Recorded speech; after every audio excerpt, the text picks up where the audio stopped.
મહેસાણાના વડનગર ખાતે તાનારીરી મહોત્સવની ઉત્સાહભેર ઉજવણી શરૂ થઈ છે। મુખ્યમંત્રી ભૂપેન્દ્ર પટેલે આ મહોત્સવનો શુભારંભ કરાવ્યો। આ મહોત્સવ આગામી 23 નવેમ્બર સુધી ચાલશે। આ પ્રસંગે કેબિનેટ મંત્રીઓ જીતુ વાઘાણી અને ઋષિકેશ પટેલ સહિતના આગેવાનો હાજર રહ્યા। સંગીત સામગ્રી તાનારીરીની યાદમાં યોજાતા આ મહોત્સવની અંદર સુપ્રસિદ્ધ શાસ્ત્રીય ગાયિકા કલાપિની કોમકલીને તાનારીરી સંગીત સન્માન એવોર્ડ એનાયત કરાયો હતો।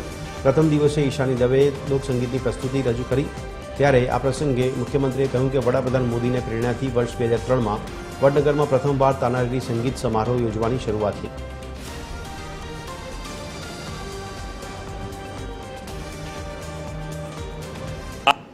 અને રેરી આ ભૂમિમાં સંગીતની આકરી આરાધનાથી રાગ રાગીણીઓની વિરાસત દુનિયાને આપી હતી।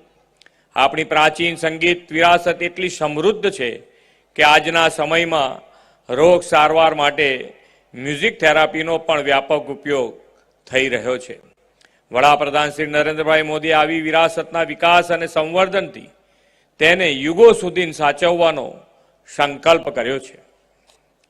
તેમની પ્રેરણાથી 2003માં વડનગરમાં પહેલીવાર તાનારીરી संगीत समारोह योजवानी शुरुआत थी कि आज यहाँ बुलाकर उन्होंने मुझे सम्मानित किया।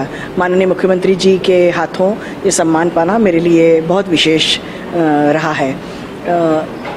मैं ऐसे घर में पैदा हुई हूँ जहाँ मेरे माता पिता मेरे गुरु सब मुझे घर में मिले, पंडित कुमार गंधर्व और श्रीमती वसुंधरा कोमकली। तो इन्हीं से मैंने संगीत की शिक्षा ग्रहण की है, विद्या पाई है। मेरा प्रयत्न रहता है कि उनके सिखाए मार्ग पर मैं आगे चलती रहूं। तानारीरी स्टेजનું ખૂબ જ મહત્ત્વ છે, ખાસ કરીને કલાકાર જગતમાં તો એનું બહુ જ મહત્ત્વ છે।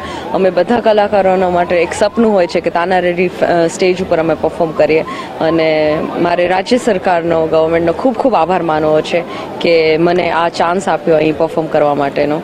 અને આ મારા ટિક લિસ્ટમાં એક સ્ટેજ હતું જે આજે પૂરું થયું।